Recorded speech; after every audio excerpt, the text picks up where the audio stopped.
tuning in to the online broadcast network, AFTERBUZZ TV. Over 20 million weekly downloads in over 150 countries, and your #1 source for after-show entertainment.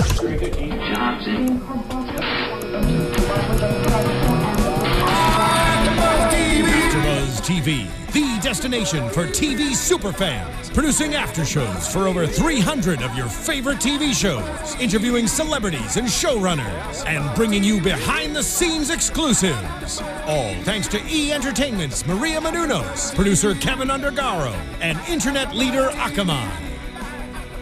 Now, let the buzz begin! Hello, everyone! I am Ashley Daniels here today with the coolest bunch of people. I love these two people. Do you think she's talking about us? Yeah, I don't know. I totally am talking about these people. Roxy Striar. Hello. And do you want to introduce? It was like a pause. I was like, I forgot my name. And Derrial. What's up, everybody? How you doing? He's the coolest man ever and the coolest girl ever. And we are here for Wow, Untold. that's a really big props to us. Yeah, I feel like... I think you're the coolest ever. Really? Well, that's really nice. You know who's actually the coolest ever, though? Who? Our very own Maria Menounos. Yes, she is. I agree. That's a very unbiased opinion. Our only complaint about the show is that we wish it was more often. Very true. I think fans are saying that, too.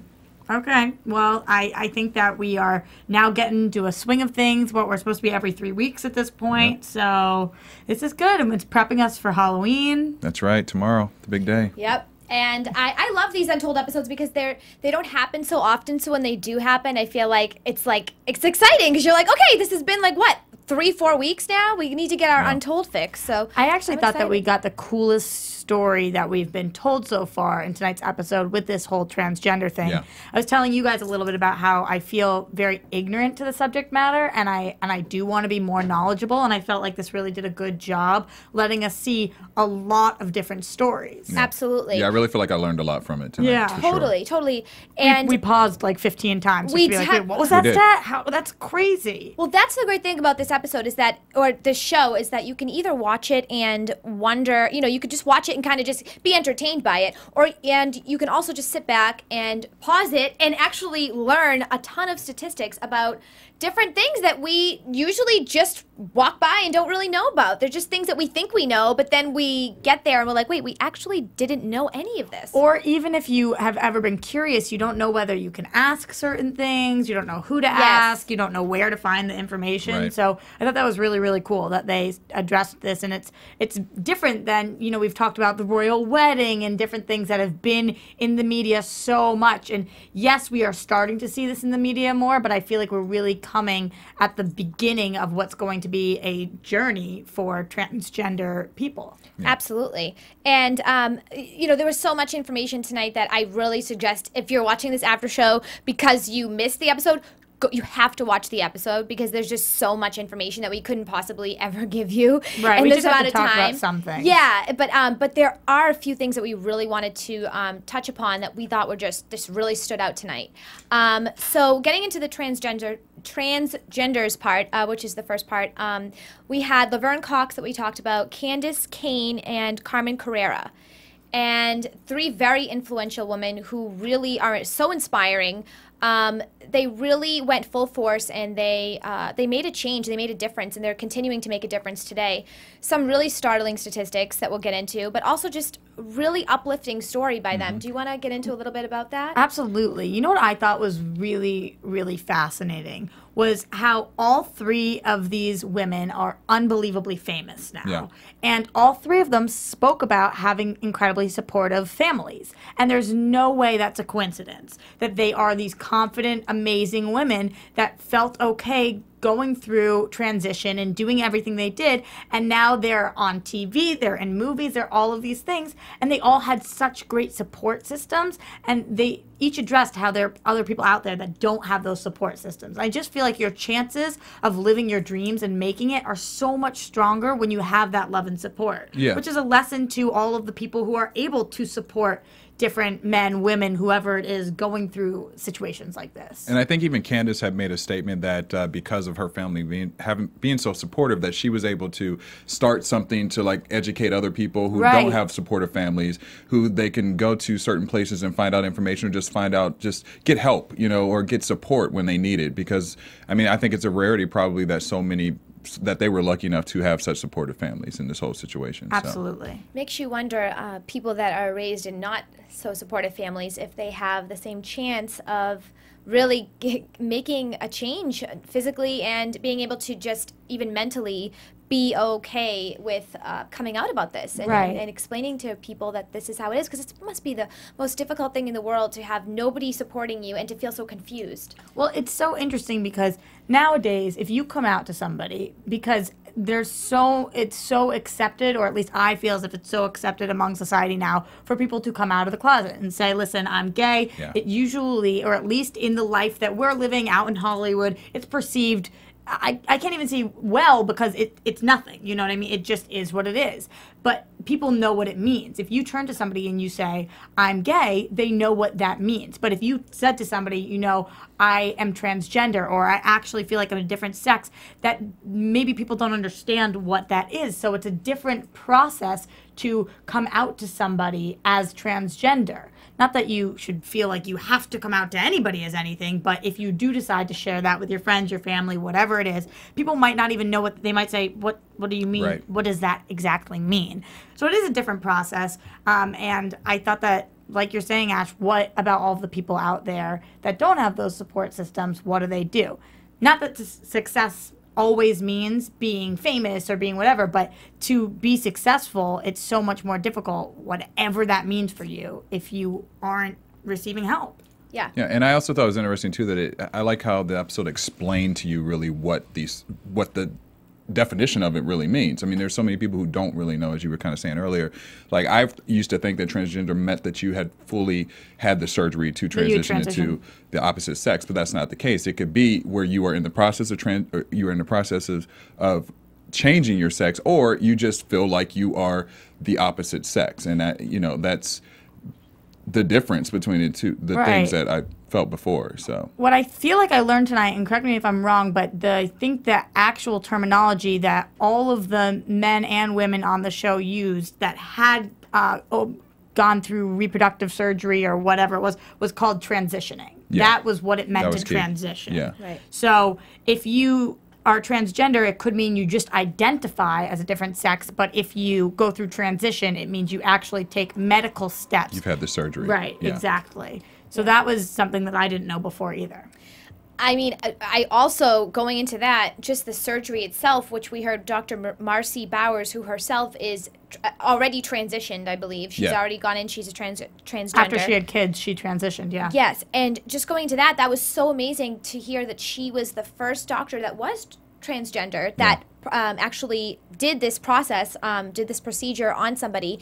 And not to get too graphic, but just to reiterate what was said tonight, interesting that you can actually have a fully working, productive system down there if you decide to go either way. And that, to me, I never knew. I thought it was looks like aesthetically could change, but that physically you couldn't feel anything. But well, not only do we see that they're able to be pregnant and be the other sex, whatever it is, but we also find out that you're able to have feeling, and that men and women kind of have the same feeling, things going on. And I'm like, wow, taking me back to anatomy class, I really don't feel like I remember learning that we kind of all, tissue is tissue and sensitivity is sensitivity. So that was really interesting to me, because I know there's no way I can stop somebody that is transgender and be like, hey, do you feel down there? What are you feeling? So it was cool how open everybody was with their stories, and how open everybody was with their before and after pictures. That was shocking to me. Yeah. They look like completely different people, and such happier people. Yes, they look so different. Obviously, their hair, their boobs, whatever it is. But if you notice in all of those pictures beforehand, they look really like miserable in their own skin. Yeah. And after, they just look so happy, which is awesome. I also found it interesting that two of them were twins. It was was it Candace and Yeah, Laverne. Candace and Laverne Laverne and Candace. had twin brothers. Right. So it would be interesting. I wish that we actually had the chance to have them show their brothers, just like talk to them as well, just to see at what point did they really realize that their twin maybe was looking to transition into the opposite sex. I'm curious about statistics of how many people who are transgender actually do have twins and also do have members of the sex that they identify with. Because Yeah, we need to look into that. yeah, absolutely. I just remember, I look at things, I feel like I hear all the time. If you feel like you can twins have like a weird bond, you know, and maybe that has something to do with what you relate to and what you identify as. I don't know. I'm obviously not a doctor, so I don't know if that's true, but it does seem like to have two transgender people in tonight's episode both have twin brothers. That was really... Yes. Well, I quickly Googled it, and I did see a bunch of articles. I'm like, damn, I need some more time so I can actually read through these. But I did see a lot of articles about twins and specifically twin boys having a brother that was transgender and the other brother was straight. Right. And maybe like you said, I would love to see the statistics of that. Maybe you look at them and realize you are not the same as them and you don't identify the same way or whatever it is, and then that's how you know. You kind of see like an alternate version of yourself and what that is and what you want to be. I really don't know. Right. Going into actual statistics, startling statistics, hearing that 50% of women are killed in the transgender community. No, it was 50% of the women. 50% of the women in the gay, lesbian, transgender community that are killed are transgender. Yeah. That is, oh my God. Yeah, I don't know. I'd never heard that before. I don't really know how that's possible. And also that 50% of women that are transgender experience some sort of sexual violence. It's just horrifying. It's horrifying. Yeah. I don't know the statistics fully of like, what that really means within that 50%. But I would also guess maybe like because there's prostitution. There's other things that where men are seeking out prostitution and then they come across maybe a transgender and don't realize that it is a man. You're thinking you're getting one thing. You think you're getting one thing and then it's another, and maybe that equips to some of these murders. I don't know. That could be the case. Or see, I was thinking maybe that, but I don't know whether it's sexual violence pre-transition or post-transition, because maybe it's something that makes them want to transition. Maybe it makes them identify with something a certain way after feeling like they've been a victim of sexual violence. I don't know. I mean, that would be startling regardless. Just even if it was, like you say, if it was people that were before they actually realized it, that would mean that type of violence could cause you to actually feel that way. I don't know if it would cause you to feel that way, but maybe it would cause you to act on those feelings and know that you wanted to be true to yourself or something. Yeah, but like I said, though, at the top of the show, the situations that we actually saw from the women that were talking, Laverne and all of these women, they didn't seem like they were part of this 50%. Right. And does that go to the support of the family? Does that go to the fact that they are in the light all the time and people think that they are famous? Or why are there are so many of them tonight and they didn't seem to fall in that 50%? Right. But they are taking a stance, as we said, and they are absolutely going to try to change this in any way they can. And just coming out, just being on the episode, just being open about this, you never know how many people they touch tonight that maybe will get the courage to speak about this because they see these women so empowered. And so beautiful. Oh my gosh. They're and beautiful. And just glowing. And like you said earlier, Rox, or Derrial, one of you said that that I think it was Candace, when she was at her brother's wedding, she had to be the best man. Yeah. And she felt so bad the whole night. Yeah. Oh, and she's like, I just wanted to take that. And I did too. And I just felt so bad because I'm like, there's a person that's just trapped inside their own body. And she said she had goosebumps on her legs when she thought about it again. And she just like relived it. And she's just so happy now. And I hope all people can feel that happy in their own skin, no matter what it is that they have to do to get to that point in their life. Yeah, and then I think that also with Laverne and with Candace, because they are getting these great roles on television, Candace is on Elementary, Laverne is on Orange is the New Black. I think as we all do, we see television, we are influenced by what we see, the images on television, and if they're on there, as transgender characters and it's really shown in a more positive light, it's going to help the next generations to really understand and not be, you know, prejudiced or racist towards this group of people. So I agree with that. Helps. I do agree, but I wonder if the next step is them being on television, not playing transgender roles, just playing women. Yeah. Because that's what they are now, you know, and they do keep getting cast. There's transgender roles on a lot of different shows now. One of them they didn't talk about, Sons of Anarchy. Obviously, we saw Orange is the New Black, Elementary, American Horror Story. American Horror Story, and different movies. Also, there's a lot of roles for transgender people, but I wonder if that will transition to Candace just being a mom on a show. You know what I mean? Not being transgender. Just being I definitely think so. mom. I think that also with Candace, I think out of all of them, I felt like it was the most. She looked so feminine. The blonde one, Candace and Carmen. Yes, they both. I mean, all three of them are amazing surgery. If there's been any surgeries, but I think it's that like she was women. the shortest, or she at least appeared the shortest. No, so she was tall. She looked out of all of them. Maybe she was a little more petite framed, but whatever it was, when we saw the actual implants and everything, I mean, nothing looked fake. I mean, we didn't really get to see like Laverne like with her like a bathing suit or anything, right. Or even I think Carmen we may have seen with like a little crop top, but just seeing Candace's body, I was oh my god, like, a better body than most girls I've seen. I just thought that they looked awesome. I thought that all of them looked awesome, and again, so much happier. But like I'm talking about, I wonder if they're okay with just being able to identify as transgender, or if they just kind of want to quit that now and be like, okay, we're just women.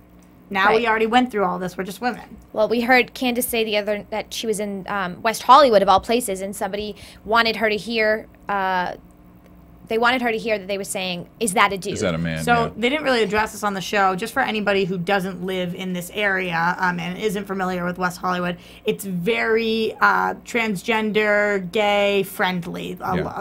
It's known for that. So just in case you guys don't know what they meant on the show when they said of all places, it's just supposed to be a very open, accepting place. Right. And that, I mean, you're going to get that even as a straight person. No matter what, we're always going to get somebody saying something at some point in our lives that's going to they're going to try to affect us or try to bring us down. Right. But there she is on TV, and she's like, I mean, at the end of the day, that person who talked about her, like, who are you? Dude, like, laughing all the way to the bank. Yeah, totally. So please, these girls, they're so strong, and they did a great job, and it really was very eye-opening. I can't believe that I didn't know about Thomas Beatty.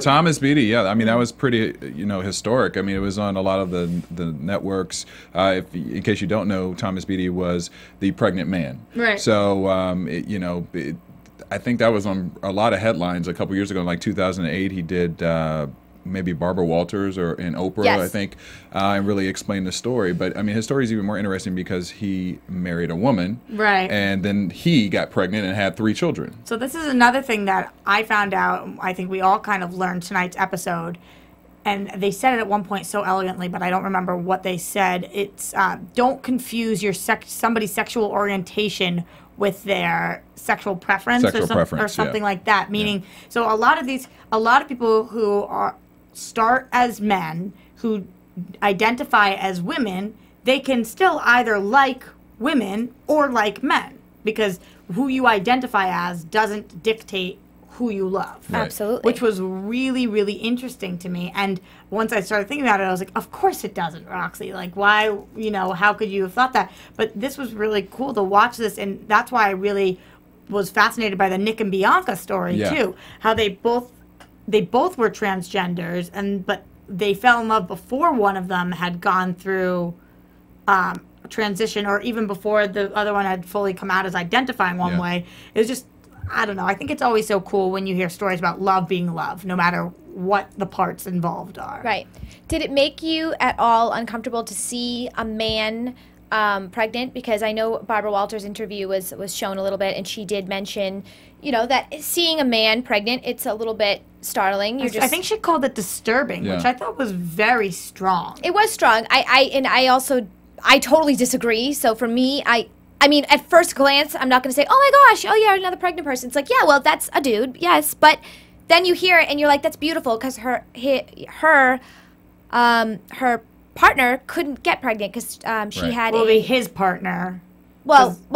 Yeah, I'm saying it is, she has female genetic, Yeah, but I think. Well, his partner had, a hysterectomy, I believe. Yeah. And Right. so wasn't able to get pregnant. So why wouldn't you And they got a utilize your sperm donor. parts at that point and have a child together? That makes no sense. What's so Right. disturbing about that? I or mean, startling it's about but that? it's shocking. I mean, I can understand where it's shocking to the world because we just don't see that, you know, With a mustache. with a a Right. man on the Well- cover of Time magazine, you know, holding his stomach. You know, science is not there yet. Right. And, you know, I agree with that, absolutely. But when I think of the word disturbing, I think of pictures of World War II. I think of like disturbing as like guts and Strong blood word. and things that are like they make you sick to your stomach. That's how I think of the word disturbing, which is not how I think she was Right. saying the word disturbing. I think she was using disturbing as shocking. So Right. when I hear disturbing, my definition is not how I believe she was saying it. I think probably Ashley, you're on the same page with that. Like Yeah. I hear disturbing and I hear a negative connotation, but I think she just meant it as like a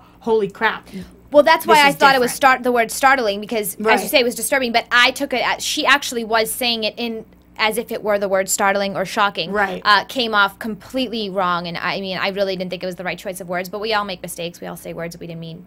But at the end of the day, they have a very, you know, they're going to have a very healthy, beautiful baby, and they wouldn't have otherwise if this person said, "Oh, I can't because now I've identified with."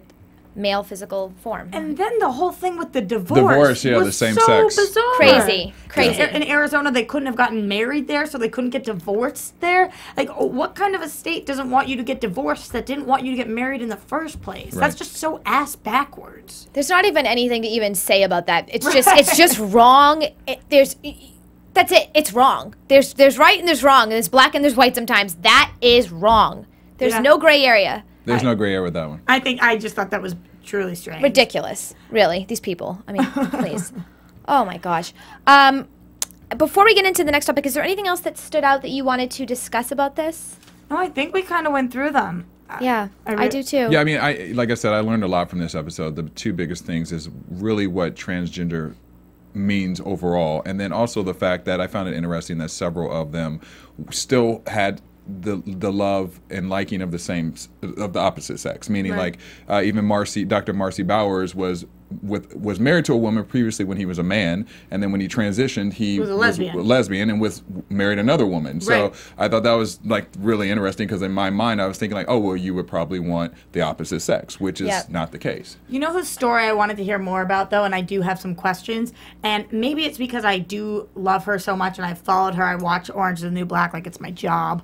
Do you? Yeah, I do. I learn new things about you every day. So Laverne Cox, I thought it was so awesome, and they were talking about her story briefly. So she's the first trans person to be nominated for an Emmy. An Emmy, And the first on the cover of Time magazine, which is amazing. So we heard about her story. She was on SVU as a transgender in 2007, 2009. She was on VH1 show Transform Me, where she not only started it, but produced it. And I was wondering, how did she get from being one time on SVU to being a producer of a show? You know, what am I missing in between those things? So I want to hear more Lots about of her years of journey. hard work. There's probably other show like guest Yeah, little appearances things. and things. Right. But I'm in that. curious more about her story. Yeah. I really am. Just There's- as yeah. a person, not even as learning more about her being transgender, which I'm also interested in, but just as a human being, that's fascinating to me. Yeah. Absolutely. There are a lot of stories like that where you wonder, how did they get from having one line to now being the star? There's always that area.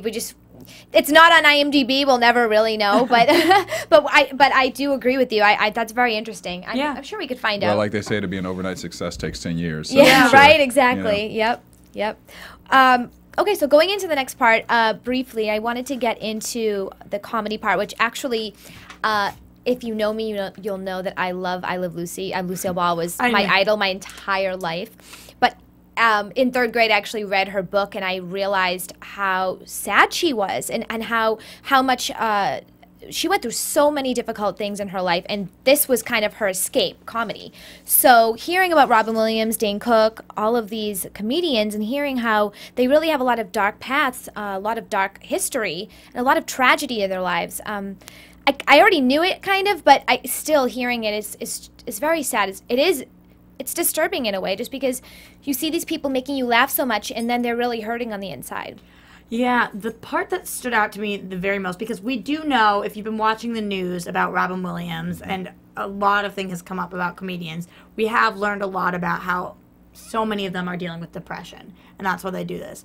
The one line that stuck out to me most was Ethan Hawke talking about Robin Williams, which I'd never heard him say this, and so many other people had missed the mark at this point. This is years ago, saying it's very clear he's in a lot of pain. Yeah.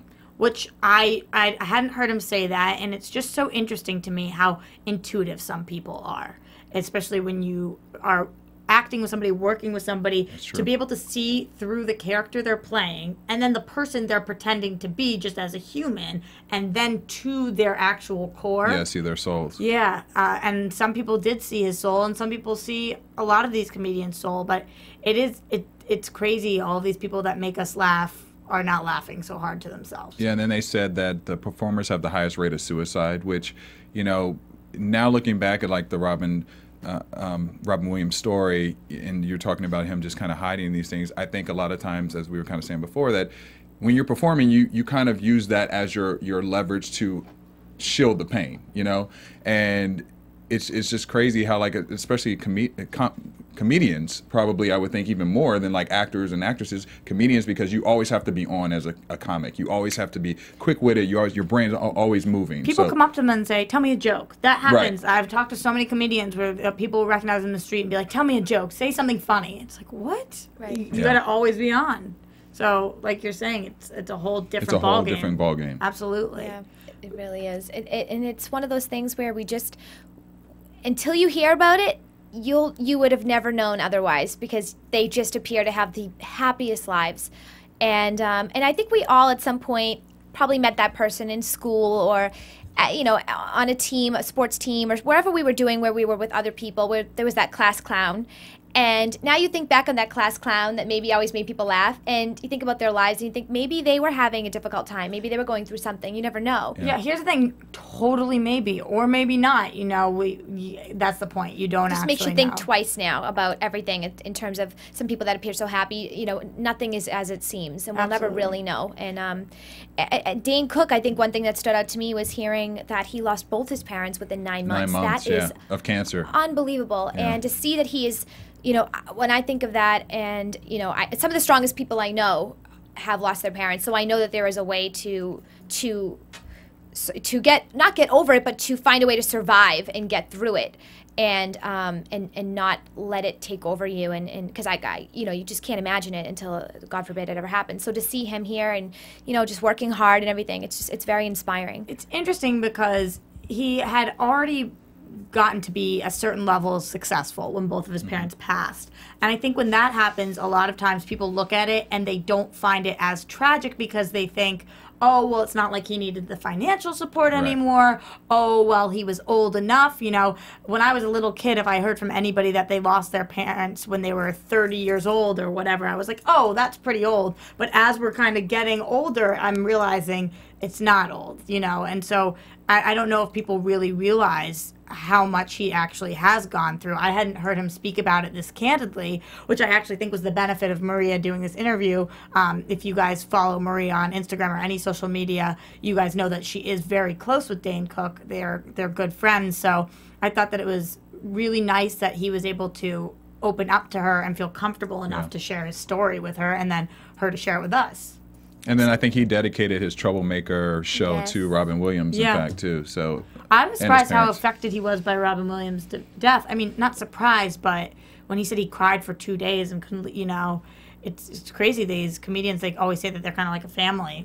Yeah, yeah. And it seems like it. And I think also Robin was like, he was like the matriarch of comedy. You know, I mean, they had Whoopi Goldberg, who was speaking about it tonight, or on the show, how she felt like she lost a brother. They grew up together. You know, they were kind of doing skits together at the beginning. And then we, you know, looking back, like looking at television shows, like Robin was always in movies, you know, like everyone knew who he was, and he seemed like such an approachable guy to everyone. Everyone could relate to Robin Williams. So I think it was such a blow to the comedy world and to the world just as a whole, because he was that type of person that everyone seemed like, oh, if you go up to Robin Williams and talk to him, he's going to be a really nice guy. Yeah, Absolutely. But then again, there were so many signs. We saw that interview tonight of him saying, talking about that jump voice. Right. And that is on national television. You know, this is not him hiding behind anything when he said that. He was very open about substance abuse and just his life, just what he struggled with his whole life. And I really admire that he was able to do that, because I think he knew that there were a lot of people that could relate to him and that could feel like they had somebody else that was maybe going through the same thing and they weren't alone. He was just an incredible person, and I think a lot of us, maybe we didn't cry, but we really felt a loss when we lost him. Absolutely. I know for me, I did. I was shocked. Joan Rivers too. Joan Rivers took me like a week to get over. Like, I was just miserable, and we never knew those people never knew us. We could walk by them, they would never recognize us. Yet we feel like we've known them for years. Right, but I think that was something that they touched upon in tonight's episode. The death of Joan Rivers was devastating, of course, but it wasn't. She wasn't taken from us the same way that he was deciding to take himself. So it's like a whole different kind of grieving with. Yeah, when it's suicide, it like touches a whole different emotion. Right. You just wish that someone could have been there at that moment and said, and there was something that someone could have done. But yeah, I agree with you. Absolutely. You know what's crazy though? I've been going back through so much of his work, just watching movies, and how many people in the world get to say that after they pass away, they're still alive in everybody's homes? Yeah. Like, that is such a strange emotion, watching him in all of these films. And I think that there's nothing that can describe that feeling of watching him. He's so good. He is so talented. It's unbelievable. And it's important to me that Maria decided to tell his story and that we are still talking about his story. I know some people are like, oh, we've been talking about it now. Well, good we're still talking about it. We should still be talking about it. We should talk about it. It should come up all the time. Yeah, it's important. And one thing that kind of sucked in the whole process with it too is that, you know, people can be really mean on Twitter. Obviously, we've had those type of conversations on the shows here too. But, you know, after his death, I know that Twitter went crazy and people said some really mean things about him and just to his daughter. Too, right? I think she put out an article defending her dad and just the situation. And, you know, it's just unfortunate that, you know, that was the case in this particular situation, obviously, because Robin was so well loved by everyone, and he is a person, and his family sees him as a regular person as well. Right. That Sarah Michelle Gellar interview. Oh, that was that said a lot about him. Yeah. It was a really cool medley that they put in tonight's episode of different moments and different people talking about him. I mean, celebrities that I was like, how did they even know him? They just knew him and loved him. Oh yeah, they all did it. They all did comedy and stand up around the same time. There's actually a comedy show on Netflix. It's like a special, like, documentary, and I couldn't believe when I saw how many different interviews there were where all these people knew each other. Everyone knew Larry David. Everyone knew Jay Leno. They all knew each other, and they all did comedy at the same two places. One was in New York, and one was here. So amazing. They literally worked together and then became famous together, in a sense. And I should put it in the in our YouTube. Yeah, cool. So you guys can see it. It's really interesting. They're like the comedy Robin's Brat in it Pack. too.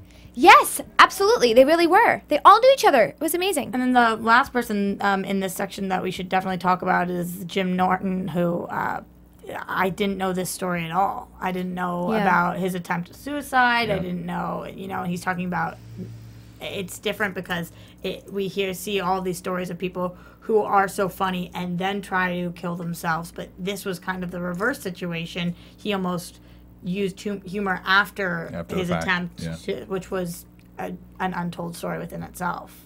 Absolutely. And then it concluded with Jim Carrey on 60 Minutes giving his kind of spiel about just the toughness of the industry of being a comic and just the ups and downs and lows of that as well. So, I mean, they all go through it. And even Prozac. He was even very candid about taking Prozac. And I know that is a very strong medication. I've never taken it, but I do know people that have, and it is very, very strong. You're so cute. But it's amazing. But these people are the most talented comedians that we are discussing. These people are the most successful. It's sad. It's bittersweet. It's hard to generalize, but it does seem like most of them. Yeah. You know? Yeah. But I mean, if you really think about it, I mean, like a lot of these guys are doing stand up for years and years, right? So it's like to me, it seems like such an up and downer. It's like, what if your joke is bad? What if you have one night where everyone loves you, you go the next night and you perform and no one laughs at your joke? It just seems like your body just would be completely out of whack at times. And as Dane Cook said, he said, I took hiatus because I ran out of funny things to say. Yeah. You know, like there's got to be What that if you point wake up and don't have a Yeah. routine? Yeah. You know? Exactly. Right. Exactly. So it is, again, going back to it's unlike anything else. Yeah. It was a great episode tonight. I highly suggest you all tune in. They repeat the episode a lot on E2, so but definitely you have to check it out. When is our next one? In 3 weeks, I think? I hope so. I think it's every 3 weeks. I know. I tried to look for it today. I know we have it in our email. We'll have to post what day it is. We'll but post it. Yeah, it'll be soon. And anything else you guys wanted to add about tonight's episode? No, I thought it was a great episode. It was really informative, and I look forward to the next one. Ditto. Okay, where can we find I you was guys? going to say that. Oh, you. Ditto or Ditto. I was you guys are in sync. We are very much actually. Backstreet Boys, actually. Yes. Where can we find you? You can find me at Derrial Christon on Twitter, Instagram, and Facebook, or also on our sister network, Black Hollywood Live. And you can find me at Roxy Striar. And you can find me on Twitter at Ashley Daniels and Instagram at Miss Ashley Daniels. Thank you for tuning in. Bye.